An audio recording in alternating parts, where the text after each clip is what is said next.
No, 91% of the guys that are out there are not going to take something home. We said this in one of our social media spots. Can you imagine going to the grocery store and only getting to bring home food 9% of the time? Because that's what hunters do, and they pay to do it.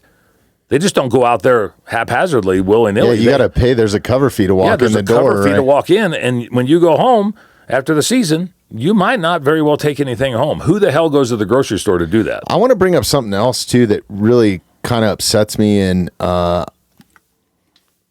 it makes me furious, honestly, is the word trophy hunting, and I know that you guys have had to fight against this to get it removed, because there's also, if you kill a cat or an elk, you have to meet all kinds of different regulations. You have to take a certain amount of that animal out of the You have to take all the edible meat. You have to have it.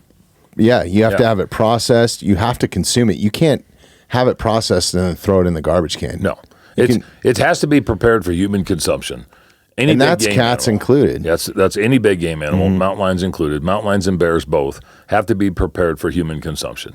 And to that point, anybody that has an eaten bear or mountain lion that's been appropriately cooked and prepared, I think in the one court testimony we turned in like 250 some odd recipes on mountain lion from all over the country in Canada, and people sending stuff to us, and then then you hear Steve Ranella talking about it, and other guys talking about it. This is actually not an anomaly.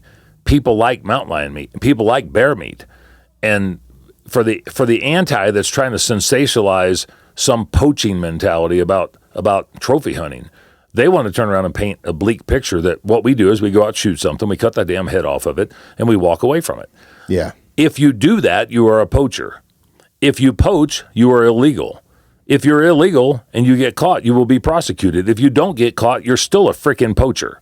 And it's still, it's crazy because it's held to almost a higher standard than murder right now, as far as as it should be. I think, illegally taking the life from anything should be held at a high regard. Yeah, and 99.9% of the sportsmen and women that we'll ever deal with or that we talk about and represent in any capacity are of the legal, moral, ethical pursuit perspective. Mm-hmm. It's that 1/10 of 1%.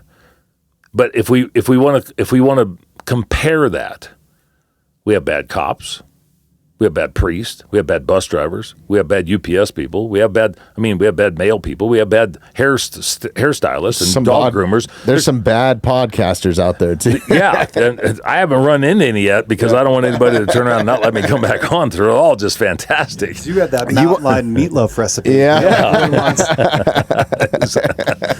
But there's bad everything. Yeah.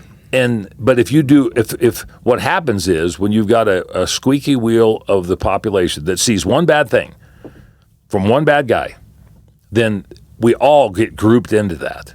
Whether it's on social media, whether it's a legal process, whether it's some sort of nefarious action where they went out and actually poached, you and I and everybody else are looped into those. We're lumped into that whole process. If that's the case, how many bad animal activists do we know? Well, right. I know several that have had charges brought up against them. Some of them have been in this administration here in Colorado.